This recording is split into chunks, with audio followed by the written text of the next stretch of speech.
Hey, everybody. Governor Phil Murphy from New Jersey here. I'm incredibly honored to join Governors Kathy Hochul from New York, Governor Tom Wolf from Pennsylvania, and Governor Ned Lamont from Connecticut in this regional effort to protect our residents and to end the menace of senseless gun violence in our communities.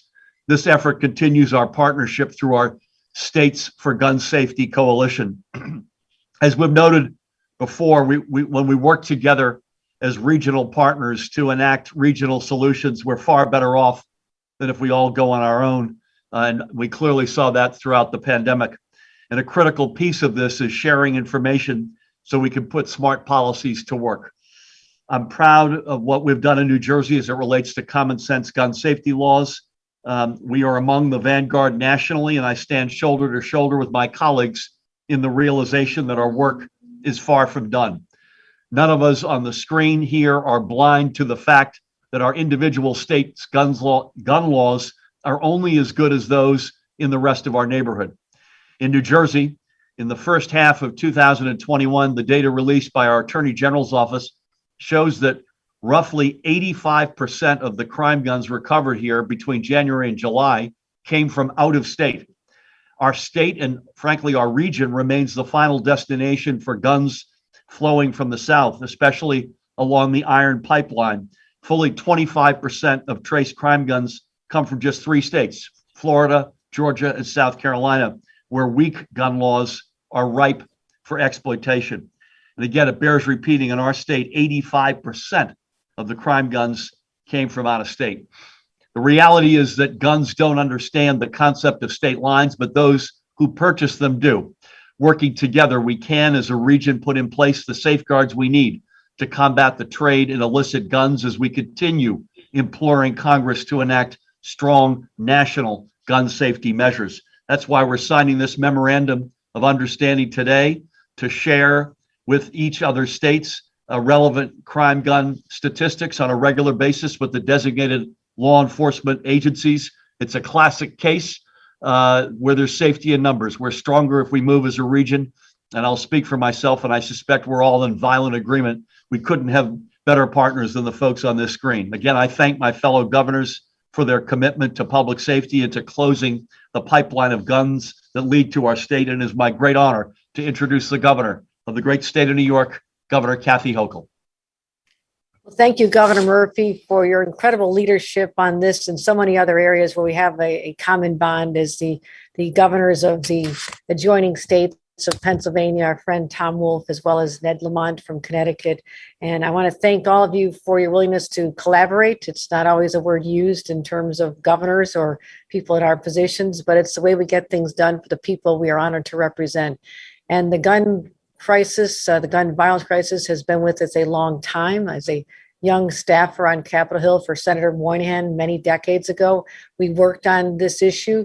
But what we have seen as a result of this pandemic is a spike in gun violence. And I'm sure there'll be psychologists who study a long time from now on what that's exactly attributed to. But we do know that the results are being seen in our streets and in our communities, and people deserve to have leadership, people who are going to work together to find solutions. This memorandum is transformative. I believe this is going to give us and our law enforcement entities in each of our states the tools we need to be able to trace guns that are coming from other states, to understand when a crime has been committed. We want to share information with our neighboring state if someone's on the run. Where are the guns coming from? How are they getting on our streets? And why is there such a disproportionate impact of young people, particularly in communities of color, who are becoming the victims of gun violence? So we all share in this common goal to do whatever we can in our power to eradicate this situation and to do everything we can to save lives in our states. And part of it comes down to just fixing something that, as you mentioned, if Congress would simply allow us to share this nationally, what a better place we would be. But in the meantime, this is where the states are the incubators. So they're the ones who are the innovators who come up with policies working collaboratively among ourselves. And if we can be a model for the rest of the nation, and again, I thank Governor Murphy for bringing us together and your leadership on this to say that we can do so much more together. So I'm hoping is that we can put this template in place, have our law enforcement partners work in sync together, share the information that we get from the FBI already, but only goes to our individual states. that information is going to be useful, but I think other states should either join our coalition, or that they should form their own regional collaboratives as well. And that's how we're going to get to the bottom of this crisis. But I look forward to working on this and many other issues in this spirit of collaboration that we see here today. And with that, I'd like to join my neighbor, our great Governor Tom Wolf from the state of Pennsylvania. Oh, thank you very much, Governor Hochul. I really appreciate working with you on this. And I agree with you, Governor Murphy. Thank you for your leadership in this. It's great to work with our neighboring states. And of course, it's always good to work with the state of Connecticut and Governor Lamont. Thank you very much for working together on this really important project. And I couldn't agree with you more, Governor Hochul. If we want to reduce the scourge of gun violence, we have got to work together in ways that we have not before. We've got to work with our partners within our states and our communities, but also with each other. And I think this can be a very powerful and innovative way to approach this issue. And I'm very proud to be able to work with New York and New Jersey and Connecticut in doing this. Listen, we know that gun violence and homicide rates have risen over the past year. And Governor Hochul, you're right. I think it'll take years for psychologists and others to figure out exactly why that is. But the pandemic has certainly had an influence, at least in Pennsylvania. While it was necessary to stay apart to fight that pandemic, the isolation that many experienced, at least this is our experience in Pennsylvania, also stripped away support networks and safety nets. At the same time, it caused increasing stress, anxiety, fear, and clearly anger. Data shows that in 2020 gun violence, I'm talking about Pennsylvania here, we're up across the board, all across the state. According to data published by the Pennsylvania State Police, the number of gun homicides statewide in 2020 increased by 48% compared to 2019. In Philadelphia, fatal and non-fatal shootings also increased by nearly 48% in 2020 compared to 2019.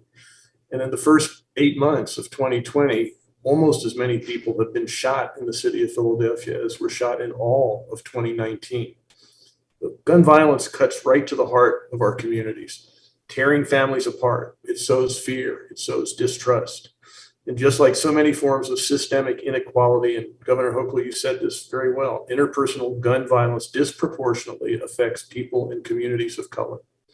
In 2020, 67.5% of gun homicide victims in Pennsylvania were Black, even though Black Pennsylvanians make up just 12% of the population of Pennsylvania.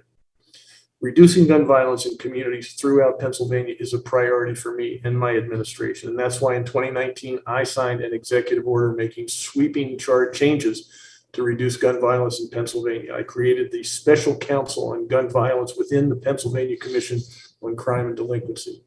And my administration invested nearly $7 million in community violence prevention and reduction grant programs over the past several years. This year's budget, we put $30 million into the violence prevention effort to give local communities and local community-based organizations the resources they need to work on preventing gun violence. These efforts are making a difference, but as Governor Murphy said, I don't think anybody disagrees. We have so much more that we have to do. This data sharing agreement, this memorandum of understanding between our states is an important step in the right direction. And I'm proud that Pennsylvania is joining this agreement. So thank you for including Pennsylvania in this. I'm proud to be part of this. So thank you. And now I'm going to turn this over to my good friend, Governor Ned Lamont of Connecticut. Governor Lamont. Hey, you guys, and Kathy, welcome to our merry group here. We worked together very closely during COVID, and we found that working together, we were a lot more effective. As Phil said, COVID doesn't know state borders, and neither do guns. Phil, your comments about where these guns are coming in from out of state, what we can do together to track and trace them.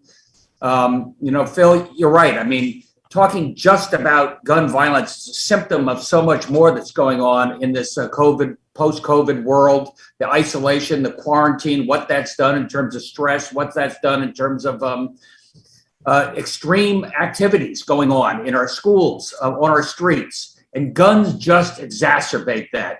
And Kathy, I think you're right. I want to see this coalition grow and expand because that will make us so much more effective. This database is really important. Right now we're all putting more police on the street, more community policing, more folks of the community looking out. But a little like the war on drugs. You don't want to just go after that kid with a nickel bag or that kid with a pistol. We're going to take care of them. But I want to go after the kingpins. I want to go after those pushers. I want to go after those big drug and gun wholesalers, those big guns, so to speak. And that's what this e-trace system allows us to do. We can track that gun back, see where it originates from, see what commonality there is, and find the big guns that are pushing these out on the street.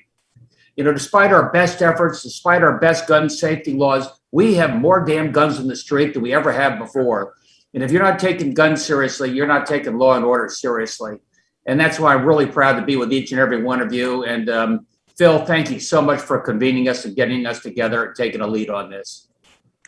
Ned, thank you. So I was just handed the actual, those are our 4 signatures. So this is official, a really huge step. And I want to also echo Kathy's point.